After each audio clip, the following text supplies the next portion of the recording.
Hi guys, this is Shayna, your your Friday host for Starting Out Solitary.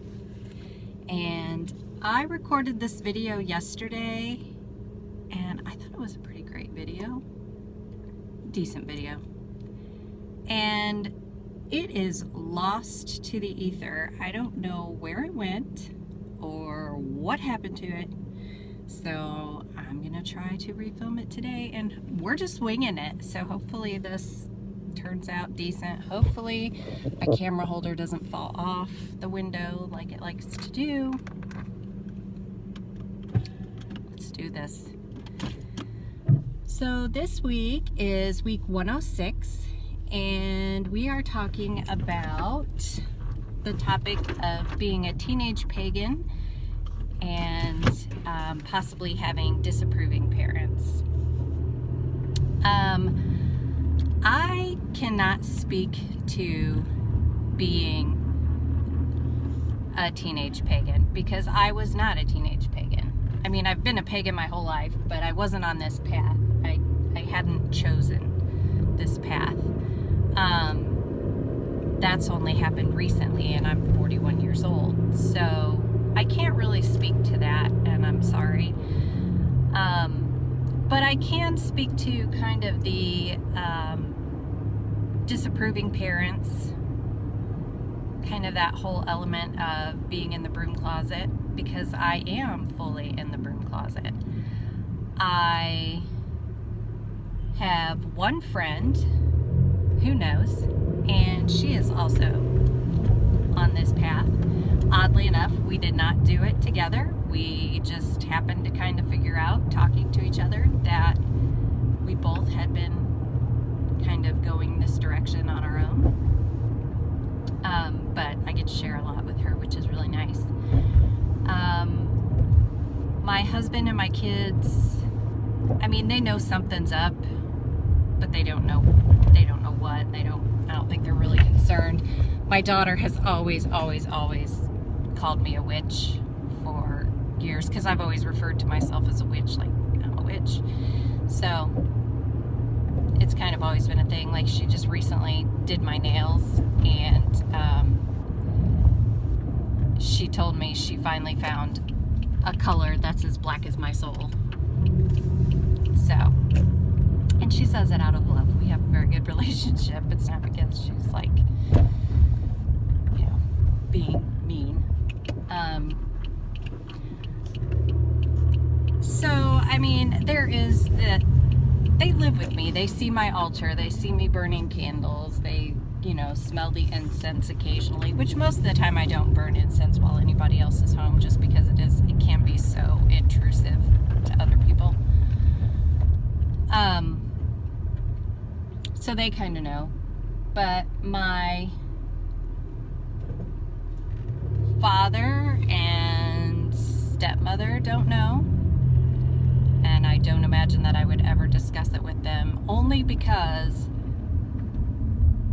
they wouldn't approve of it, but they wouldn't approve of it because I'm doing it. Like, pretty much anything I do, they're not going to approve of.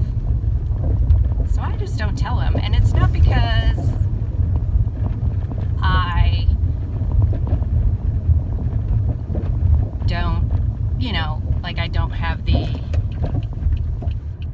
strength to stand up to them or argue with them, or, you know, whatever the case may be. I just don't want to listen to their shit. And I don't need to put that kind of negativity in my life when I'm doing just fine without that. You know, I don't feel like my practice is lacking because my dad doesn't know about it. My mother, I could at some point potentially tell her about it, but it's very hard with her because she's a little mentally fragile, emotionally fragile, and she's kind of in a she's never been real religious, but in the last few years, some things have happened, and she's kind of,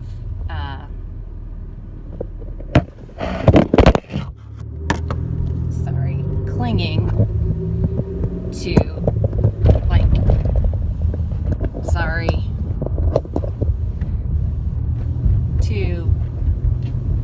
Facebook Jesus is what I call it, you know, with the memes and the pictures and the quotes, and it's just very, like, fear-based. You can just tell it's just, there's a, I don't know, a desperation to it. So, it just depends on where she is mentally to whether I can discuss it with her or not. Eventually, I think it'll probably come up at some point, but it hasn't, and I don't see the reason to kind of bring that into the relationship right now, because it would stress her out on some level. My sister does not know, because I come from a family of atheists. We're all atheists except for my mother. But the majority of us are atheists, and my sister is probably the most atheist of any of us. And she's just really unaccepting of anything spiritual or woo-woo. So, sorry, I have to have you at this angle for a few minutes until I can get somewhere that I can reattach this video. See, I told you, yesterday's video, so much better. But apparently, it was just lost to the universe. That's fine. So yeah, at this point, I am currently in the closet, but it's mostly because I don't feel the need to bring people into my practice. I do what I want on my own. I don't necessarily feel like I'm hiding it, but I don't feel that anybody in my life at this time will have anything constructive to bring to the relationship, but there would be a lot of criticism, and I don't need to open myself up for that. So I think if you are a teenager who is living with your parents and you're under their roof, you kind of have to respect their rules. That doesn't mean you can't practice. You just need to do it in ways that is not intrusive to them or disruptive to them or would make them uncomfortable or go against their rules. I think the biggest consideration is to be respectful. And even when you're out of the house and you do start to let people in on your path, you have to be respectful of their feelings and their emotions on it and how they feel about it. And, you know, you're telling them something that could potentially be very upsetting to them.